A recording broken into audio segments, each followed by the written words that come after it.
Hi friends, please subscribe to Amravati Media and press the bell icon for more latest updates. Pulivendula నీదా నాదా TDP YCP పంతం. పులివెందులలో political heat పెరిగింది. Pulivendula ZPTC ఎన్నికల్లో గెలుపు కోసం జడ్పీటీసీ సభ్యుడి ఆకస్మిక మరణంతో పులివెందులలో ఉప ఎన్నిక జరగనుంది. ఇప్పటికే ప్రధాన పార్టీలైన తెలుగుదేశం పార్టీ, వైసీపీలు నామినేషన్లు కూడా దాఖలు చేశాయి. ఒక్కొక్క పార్టీ నుంచి 2 నామినేషన్లు దాఖలయ్యాయి. ఈ నెల 5వ తేదీలోపు బీఫారంలు అభ్యర్థులకు పార్టీ అధినాయకత్వాలు అందజేయాల్సి ఉంటుంది. 6వ తేదీ నుంచి పార్టీలు ఎన్నికల ప్రచారం చేయడానికి వీలుంటుంది. ఈ నెల 12వ తేదీన ఎన్నిక జరగనుంది. అయితే 2 పార్టీలు ముఖాముఖి తలపడుతుండటంతో పోటీ ఆసక్తికరంగా మారింది. వైసీపీ పులివెందుల జడ్పీటీసీ టిక్కెట్ను మహేశ్వర్ రెడ్డి కుటుంబానికి ప్రకటించింది.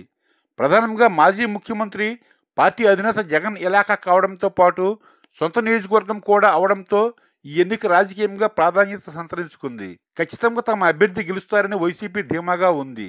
జగన్ ఇమేజ్ దెబ్బతినకుండా ఉండాలంటే పులివెందుల జడ్పీటీసీ ఎన్నికల్లో ఖచ్చితంగా వైసీపీ గెలవాల్సి ఉంటుంది. అందుకే వైసీపీ అధినేతలు శక్తికి మించి పోరాడుతున్నారు. ప్రతిపక్షంలో ఉండి తమ స్థానాన్ని తాము నిలబెట్టుకునేందుకు వైసీపీ తీవ్రంగా శ్రమిస్తోంది. జగన్ నేరుగా ప్రచారంలో పాల్గొనకపోయినా నాయకులను ఎప్పటికప్పుడు బెంగళూరు నుంచి అప్రమత్తం చేస్తున్నారు.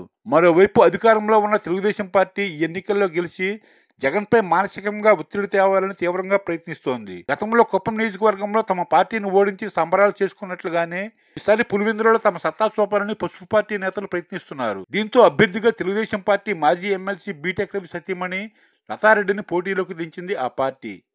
లతారెడ్డితో పాటు బీటెక్ రవి తమ్ముడు జయభారత్ రెడ్డి కూడా నామినేషన్ దాఖలు చేశారు. జడ్పీటీసీ ఎన్నికలను సవాల్గా తీసుకున్నారు. బీటెక్ రవి గెలిచి తీరాలని తీవ్ర ప్రయత్నమే చేస్తున్నారు. దీంతో పులివెందులలో రాజకీయం వేడెక్కింది. పులివెందులలో పార్టీ కొన్న పట్టుతో పాటు వైసీపీ సెంటిమెంట్ అస్త్రాన్ని ఉపయోగిస్తోంది. జడ్పీటీసీ మరణించిన పోటీకి దింపడంతో పాటు వారి కుటుంబానికి సీటు ఇవ్వడంతో జనం సెంటిమెంట్ కు పడిపోతారని వైసీపీ ఆలోచిస్తోంది. అధికారంలో ఉండడంతో తమకు అడ్వాంటేజ్ గా అవుతుందని భావిస్తున్నారు.